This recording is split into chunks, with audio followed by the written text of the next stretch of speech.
আসসালামু আলাইকুম প্রিয় শিক্ষার্থী, তোমাদেরকে মানবিজ্ঞানের পক্ষ থেকে শুভেচ্ছা।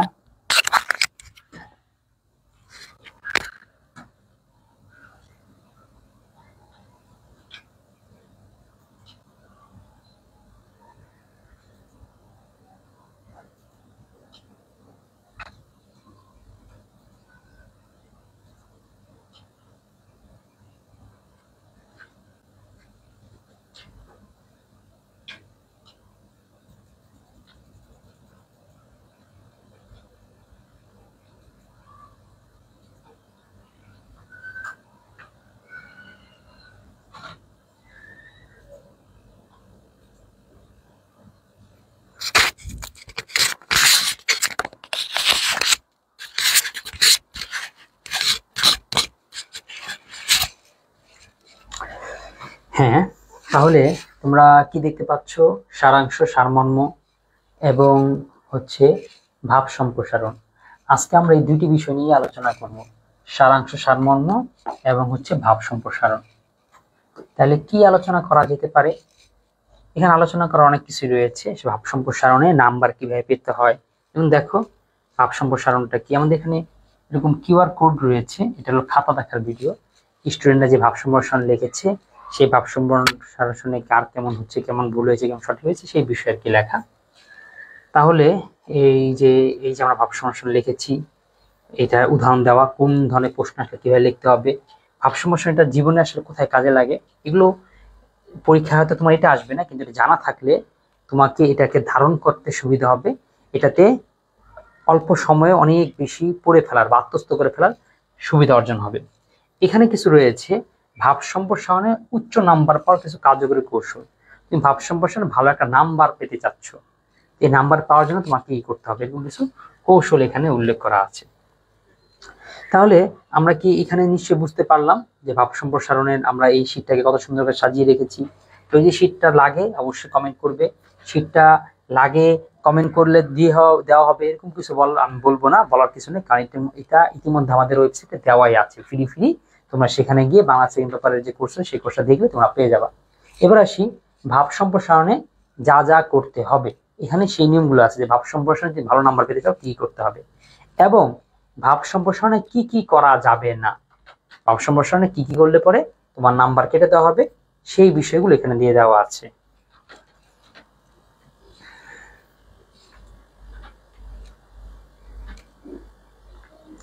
তাহলে কি আমরা বুঝতে পেরেছি কিনা যে ভাব সম্প্রসারণের মূল প্রতিপাদ্য বিষয় এবং ভাব সম্প্রসারণ লেখার নিয়ম কি?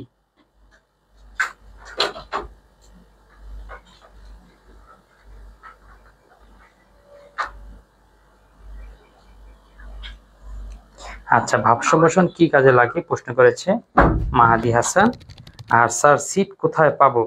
ও সিট না শীট, শীটটা আপনি পাবেন হচ্ছে আমাদের ওয়েবসাইট রয়েছে।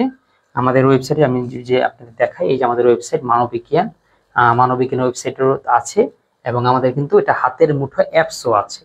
কোন স্টুডেন্ট অ্যাপস চায়, আমাদের মডারেটরকে নক দিলে সে তার অ্যাপসের লিঙ্ক দিয়ে দিবে, সেটা ডাউনলোড করে সে তার মোবাইলে নিয়ে যেতে পারবে, অর্থাৎ মানবিজ্ঞানকে হাতের মুঠোয় করে ফেলতে পারবে অ্যাপসের মাধ্যমে। তো সেই অ্যাপসও আছে। তো এইখানে গেলে পরে দেখবা আমাদের এখানে কিন্তু এই যে ধরো এসএসসি, এইচএসসি, অ্যাডমিশন, প্রাইমারি যে জিনিসগুলো রয়েছে না, তো তুমি তোমার যে ফরম্যাট আছে সেখানে তুমি ক্লিক যদি করো, যেমন এইচএসসি তে তুমি যদি ক্লিক করো, তুমি কিন্তু এই এইচএসসি কোর্সগুলো পেয়ে যাচ্ছ। এখানে দেখো বাংলা ফার্স্ট পেপারের কোর্স আছে আমাদের, এরপর কোথায় বাংলা সেকেন্ড পেপারের কোর্স, হ্যাঁ এই যে বাংলা সেকেন্ড পেপারের কোর্স আছে।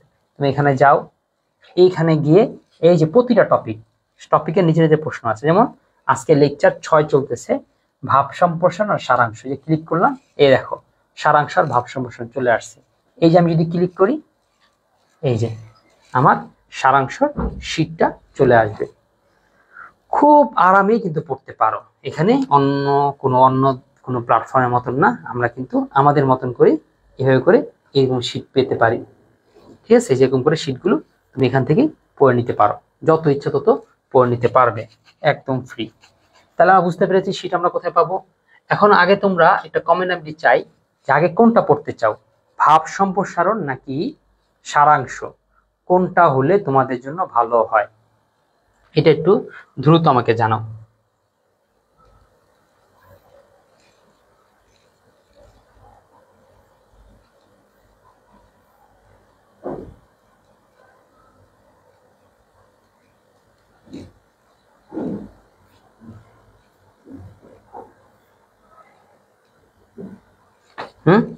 কেউ একজন কমেন্ট করে বলো তোমরা কি পড়তে চাও, ভাব সম্প্রসারণ না সারাংশ, কোনটাকে পড়তে চাও?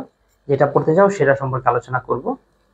আগে প্রথম একটা প্রশ্ন, কমন একটা প্রশ্ন আসে স্টুডেন্টদের কাছ থেকে, সেটা হচ্ছে স্যার পরীক্ষা আসলে কোনটা দিব? বই নিতে চাও? বই নিতে চাও, আচ্ছা এই যে সুন্দর করে সাজানো যে শীটটা, হ্যাঁ কিভাবে করে লিখতে হবে, কোনটাতে নাম্বার পাওয়ার টেকনিকটা কি, তারপর যদি বলি যে এইচএসসি পরীক্ষার সাজেশনও সহ দেওয়া আছে, একেবারে সাজেশন, কারণ আগে সাজেশনগুলো তোমরা নিলে হবে না, তোমাদের পরীক্ষা পরবর্তীতে বা বিপ্লব পরবর্তী কিন্তু সাজেশনের ধরন বা পড়ার ধরন কিন্তু চেঞ্জ হয়েছে, টপিকগুলো পরিবর্তন হয়েছে, এখন কিন্তু সেভাবেই করে পড়তে হবে। তো আমাদের এরকম করে বই আছে, এইখানে কিন্তু প্রতিটা অধ্যায় এভাবে করে সাজিয়ে সাজিয়ে দেওয়া আছে। তো বই নিতে চাইলে আমি দেখে রেখেছি, জাস্ট নাম্বারটা দাও, আমাদের মডারেটর টিম তোমার নাম্বার দিয়ে তোমার সাথে যোগাযোগ করবে, তুমি বইটা কিভাবে চাচ্ছ, কোত্থেকে চাচ্ছ, কিভাবে করে তোমার ঠিকানাটা কি, সবকিছু তোমার থেকে নিয়ে তোমাকে পাঠিয়ে দিবে। তো আমরা পড়াশোনা চলে যাই। আগে আমি ইয়াটাই পড়াই তোমাদেরকে, এই সারাংশটাই পড়াই, কারণ অনেকেই সারাংশটাই দেয়। আচ্ছা সারাংশ আর ভাব সম্প্রসারণের কথা আমি শুধু বলবো, যেটা কি সারাংশ দিলে তুমি নাম্বার একটু কম পাবাই, এইটা নাম কম পাবাই, যত ভালোই দাও না কেন সারাংশ দিলে তুমি নাম্বার একটু কম পাবাই। ভাব সম্প্রসারণের সুবিধা হচ্ছে যতই খারাপ করো না কেন কিছু না কিছু নাম্বার বেশি পাবা। এই হচ্ছে দুইটাতে দুই ধরনের সুবিধা অসুবিধা। এখন তাহলে ভাব সম্প্রসারণ কেন দিব, যেটা নাম্বার যদি আমি সারাংশতে কম কেন দিব, যদি সারাংশতে নাম্বার কম পাই? বিষয়টা হচ্ছে সারাংশ তুমি দিতে পারো, দিলে তোমার যে লাভটা হবে সেটা হচ্ছে অল্প সময়ের মধ্যে তোমার কাজটা হয়ে যাচ্ছে, মানে অল্প কাজ করে কিছু নাম্বার। ভাব সম্প্রসারণে যেটা হবে, লিখতে হবে অনেক বেশি, নাম্বারও বেশি পাবা। তাহলে আমি যদি দুইজনকে দুইটা পরামর্শ দিই, যাদের হচ্ছে পাশ করা জরুরি, কোন রকম টেনা পাশ করা জরুরি, বিয়া ঠেকাইতে হবে, এই পর্যায়ে যারা আসো তারা হইতেছে সারাংশই দিও, তাহলে তোমার বিপদটা জাস্ট কেটে যাবে। কিন্তু যাদের হচ্ছে ভালো রেজাল্টই করতে হবে, না হলে আসলে কোন গতান্তর বা উপায়ন্তর নেই, তারা হচ্ছে ভাব সম্প্রসারণ দিবে। তাহলে দুইজনের জন্য কি আমি দুইটা ভাগ কি করে দিতে পারলাম কিনা, বা দুইজনে দুইটা বিষয় কি বুঝতে পেরেছো কিনা? এবার তাহলে আসি সারাংশ এবং সারমর্মর জিনিসটা কি। একই কথা, সারাংশ হচ্ছে একটি নির্দিষ্ট বিষয়ের উপর বিস্তারিতভাবে লিখিত এক বা একাধিক অনুচ্ছেদ মূল বক্তব্যকে সংক্ষেপে উপস্থাপন করা হলে সারাংশ বলে। সারাংশ হচ্ছে একটা জিনিসকে মূল কথাটা বলা, এইটা হচ্ছে সারাংশ। বা সারমর্ম একই কথা, সারাংশ সারমর্ম একটু পার্থক্য একটু আছে। সারাংশ হয় গদ্যের, অর্থাৎ পুরো জিনিসটার মূল কথা বলা হচ্ছে সারাংশ, আর সারমর্ম হচ্ছে পুরো জিনিসের মূল কথাটা না, বরং মূল ভাবটা। যদি মানে কেউ সারাংশ আর সারমর্মের মধ্যে একটু পার্থক্য করতে চাই, আমি এতে পার্থক্য করবো। সারাংশ হচ্ছে এরকম যে একটা প্যাসেজ আছে, সেই প্যাসেজের প্রত্যেকটা প্যাসেজ থেকে একটা করে শব্দ নিয়ে একটা কাজ করে ফেললাম, এটা সারাংশ, অর্থাৎ সেই প্যাসেজই এখানে থাকবে। আর সারমর্ম হচ্ছে সেই প্যাসেজে কিছু নাও থাকতে পারে, প্যাসেজের বাইরে কিছু আসতে পারে, কিন্তু ওইখানে মূল বিষয় থাকবে অর্থটা। তার মানে সারমর্ম হয় কবিতা, সারমর্ম হয় রূপক জিনিস, সারমর্ম হয় কাব্যিক জিনিস, যেটা কাব্য করে পড়তে হয়, যেটা ভিতরের মর্মের অর্থ উঠাইতে হয়, সেটা হচ্ছে সারমর্ম। তাহলে সারমর্ম আর সারাংশর পার্থক্য যেটা, সেটা মনে আমি বুঝাতে পেরেছি। এবার আসো সারমর্ম লেখার নিয়ম। প্রথমে আসি, সারমর্ম কবিতাটি বারবার 3বার পরে মূল বক্তব্য অনুসন্ধান করতে হবে। কি করতে হবে? সারমর্ম এটা লেখার নিয়ম যেটা বলবো, এটাকে একটু বেশি মনোযোগ দিয়ে শুনবে, এটাই মূলত তোমার পরীক্ষা নাম্বার পর মূল হাতিয়ার বা মূল টেকনিক। প্রথমে হচ্ছে অনুচ্ছেদটি বা কবিতাংশটি 3বার পড়বা, পরে মূল বক্তব্য অনুসন্ধান করতে হবে। তার মানে এখানে তোমার মূল কাজ হচ্ছে কি বলে, 3বার পড়বে এবং 3বার পরে মূল বক্তব্য তোমাকে অনুসন্ধান করা। তার মানে এটা একবার পড়লে হবে না, তোমাকে 3বার পড়তে হবে, এবং 3বার পরে 3বার পড়ে শুরু করবে এরকম না, একবার করবে, প্রতি 3টা কাজ করো, প্রতি পড়াতে 3টা করে কাজ বের করবা। প্রথমে বলি, প্রথমবার পরে তুমি একটা বেসিক নেওয়ার চেষ্টা করো, ও আচ্ছা এটা এই বিষয়ে বলা হয়েছে, ও এটা শিক্ষা নিয়ে বলা হয়েছে, ও এটা বিনয় নিয়ে বলা হয়েছে, ও এটা মানবতা সম্পর্কে বলা হয়েছে, এমন করে তুমি একটা কিছু বের করার চেষ্টা করবা, কোন একটা সার অর্থ বের করার চেষ্টা করবা। এটা একটা গেল। সেকেন্ড পরিচ্ছেদে তুমি কি করবা, আবার পড়ে কিছু জায়গা আন্ডারলাইন করে ফেলবা, দাগ দিয়ে ফেলবা, যে এই পুরো অনুচ্ছেদের মধ্যে এইটা হচ্ছে সার কথা, এটা হচ্ছে মূল কথা, এই জায়গাগুলো হচ্ছে হাইলাইটিং পয়েন্ট। তা 2বার পড়া হয়ে গেল। 3বার পড়ার পরে তুমি হচ্ছে এই কভার করে ফেলবা যে আমাকে কি লিখবো কি লিখবো না, আমাকে কি করতে হবে কি করা যাবে না। ঠিক আছে, 3 বার পড়া হাকিকতটা বুঝতে পারছি, হ্যাঁ 3 বার পড়তে হবে। সারমর্ম দিতে বেশি সময় লাগে না, ধরবা তেলাও হয়ে যাবে, কিন্তু সারমর্মের জন্য মাথা দেওয়া লাগে, অনেক সময় দেওয়া লাগে, বুদ্ধি করে বের করতে হয়, কারণ স্যার মাত্র 2 থেকে 3টা বাক্যের মধ্যে 10 দিবে, সুতরাং কতটা ইমপ্রেসিভ হইতে হয় সেই 10 পাওয়ার জন্য। দ্বিতীয় হচ্ছে একই কথা পুনরাবৃত্তি না করা। এমনি তো সারাংশ সারমর্ম সংক্ষেপ করতে বলে, তার মধ্যে যদি একই কথা 2বার বলো মানুষ তো বিরক্ত হবেই, সুতরাং পুনরাবৃত্তি করা যাবে না। মূল বিষয়ের সঙ্গে তো অসঙ্গতিপূর্ণ বিষয় সারমর্ম উল্লেখ করা যাবে না। মূল বিষয় ছিল একটা, যে তুমি একটা অসঙ্গতি ভুল বা তোমার ধারণা তোমার বিশ্বাস অনুযায়ী কিছু একটা বলে দিয়েছো, সেই কিছু একটা ধরাই দিয়েছো, এটাও করা যাবে না। এবং সহজ সরল মৌলিক ভাষায় বিষয়টি এমন উপস্থাপন করতে হবে এটা সবার সহজবোধ্য হয়। এটা খুব সহজ, এটা খুব আহামরি টেকনিক কথা বলবো না, টেকনিক আমি এই 3টা কথা বলছি, এই 3টা টেকনিক, যে অনেকে শুধু এই টেকনিকটাই বুঝে। 5, উদ্ধৃত রচনা একাধিক বিষয় থাকলেও তা সংক্ষেপে উল্লেখ করতে হবে এবং মূল বিষয়টি থেকে সরে না আসে সেদিকে সজাগ থাকতে হবে। অনেক সময় ধর অনুচ্ছেদটা করতে হয় যেটা থেকে, সেটার মধ্যে একটা না একাধিক জ্ঞানের কথা আছে, এখন কোনটা রেখে কোনটা রাখবো, কোনটা কিভাবে উপস্থান করব, সেটার জন্যই মূলত আমাদের এটা জানতে হবে। উদ্ধৃত রচনা একাধিক বিষয় থাকলে তা সংক্ষেপে উল্লেখ করতে হবে এবং মূল বিষয়টি থেকে সরে আসা যাবে না, এবং শব্দ বাক্য প্রয়োগে সংযম অবলম্বন করতে হবে, একাধিক বিশ্লেষণ প্রয়োগ বাঞ্ছনীয় নয়। এবার তাহলে কি, শব্দ বাক্য প্রয়োগে সংযম অবলম্বন করতে হবে, শব্দ বাক্য প্রয়োগে সংযম। সংযমটা কি? সংযম হচ্ছে নিজেকে লাগাম টেনে ধরতে হবে। সেটা কেমন? যে মন চাচ্ছে এই বাক্যটা দিই, ভালোটা শব্দ এসেছে, আমি তো ভালোটা বাক্য জানি, আমি তো ভালোটা শব্দ জানি, এই জন্যই তাকে হেল্প করে ফেলে, তাকে এটা বলে দিই, এটা করে দিই, কিন্তু সেটা হবে, এটা হবে না। কারণ হচ্ছে কি, তুমি একটা না একটা সময় এই একাধিক বিষয় থাকবেই, তো এই জিনিসটাকে তোমাকে মেপে বের করতে হবে যে একাধিক বিষয়গুলো আসলে কি কি, তাহলে প্রত্যেকটার যদি কথা বা উল্লেখ থাকে। এবার কোনো সাংকেতিক বিষয় থাকলে তা তত্ত্ব বের করতে হবে। সারমর্ম থাকবে এরকম, বলে এক কথায় বুঝায় আরেকটা। এই যে ভিতরের গুরু অর্থ বা ভিতরের একটা অনেক ভিতরকার কথা, সেই জিনিসটাকে এখানে বেশি প্রাধান্য মনে রাখতে হয়। তারপরে আসো উদ্ধৃত। আচ্ছা, এবার শব্দ বাক্য প্রয়োগে সংযম অবলম্বন করতে হবে, একাধিক বিশ্লেষণ প্রয়োগ বাঞ্ছনীয় নয়। কোনো সাংকেতিক বিষয় থাকলে তার তত্ত্ব বের করতে হবে। উদ্ধৃত অংশের মূল ভাব বাক্য বা বাক্যগুলো চিহ্নিত করতে হবে। উপমা উদাহরণ উদ্ধৃতি ও রূপক আলাদাভাবে চিহ্নিত করতে হবে। তার মানে উপমা উদাহরণ উদ্ধৃতি এবং রূপক বিষয়টাকে তুমি অর্থাৎ কি, তুমি বাক্যের মধ্যে খেয়াল করা কি কি উদাহরণ দেওয়া হয়েছে, কোন জিনিসটা যেমন চাঁদের মতন সুন্দর 4টা উপমা হিসেবে ব্যবহার করা হয়েছে, এই বিষয়গুলো একটু একটু হাইলাইট করবা। কোন একটা কবির কথা বলা হয়েছে, এই উদাহরণ চিহ্নগুলোকে কিভাবে করে সংক্ষেপে করে সবটাই আনা ফেলা যায় সেই জিনিসটা লক্ষ্য করতে হবে। যে বাক্য দিয়ে লেখা শুরু করবে তা সহজ সরল ও মূল ভাবের প্রতি নির্দেশক হবে।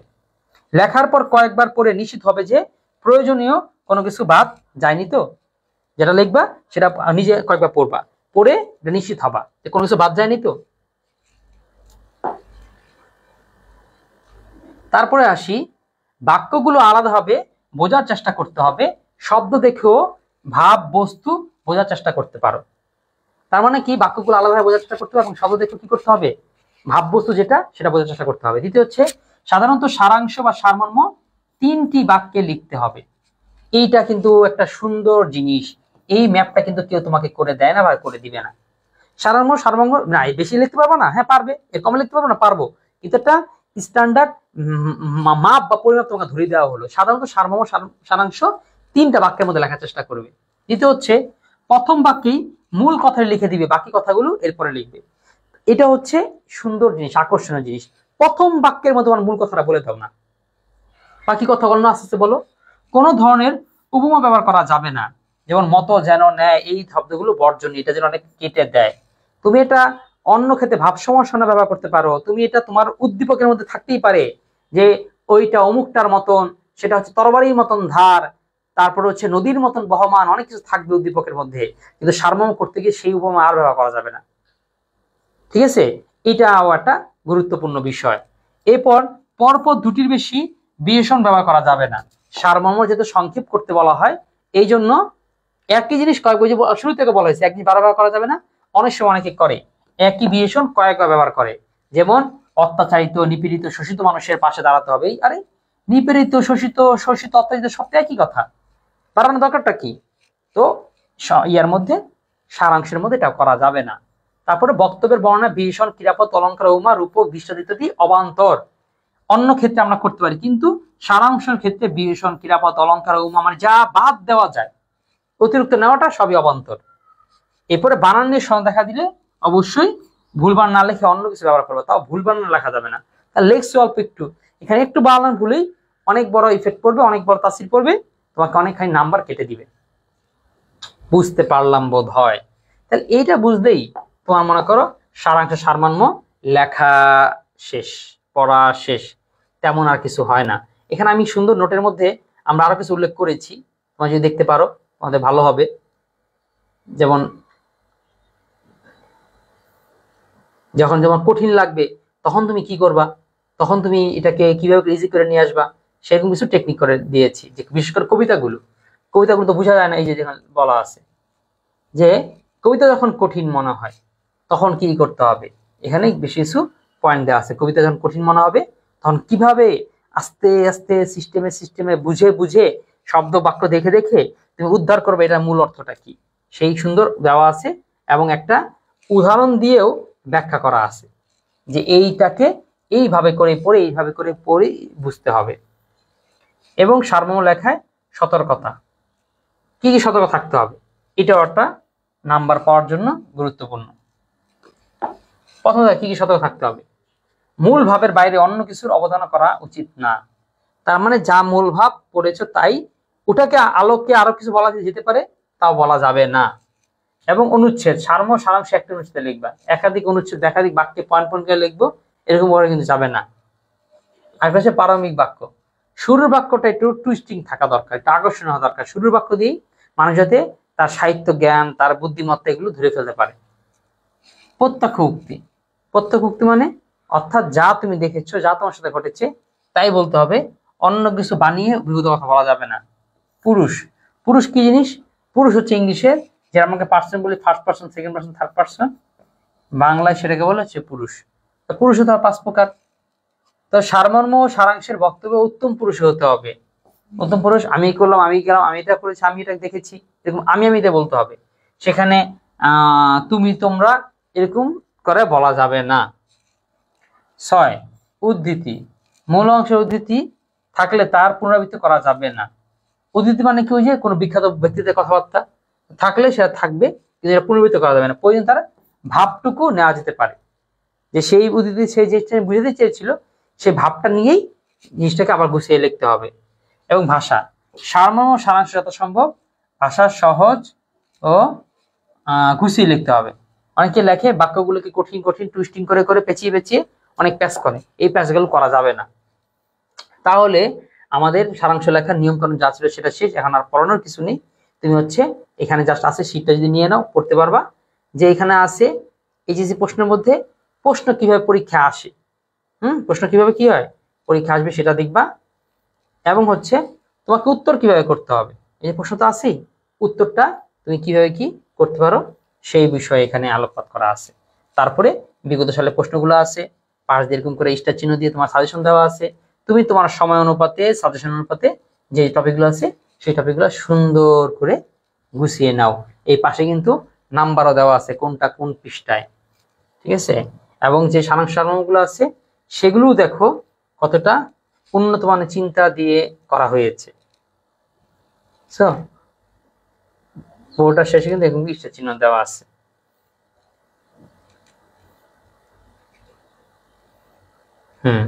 এবার বাকি যেগুলো আছে সেগুলো আর এমন কিছু না, এটা সব বইয়ের সাথে থাকতে পারে।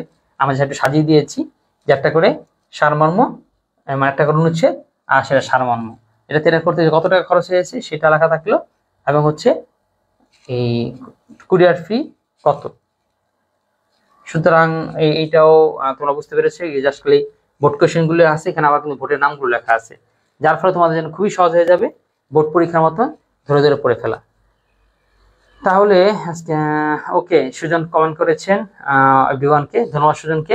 তাহলে আজকে এই পর্যন্তই, আমাদের দেখা হবে ঠিক রবিবার দিন। পরবর্তী আমাদের কিন্তু প্রতি শনি রবিবার দিন বাংলা ক্লাস হচ্ছে, পরবর্তী রবিবার দিন তোমার সাথে দেখা হবে। সে প্রতিষ্ঠা এখানে শেষ করতেছি। আসসালামু আলাইকুম।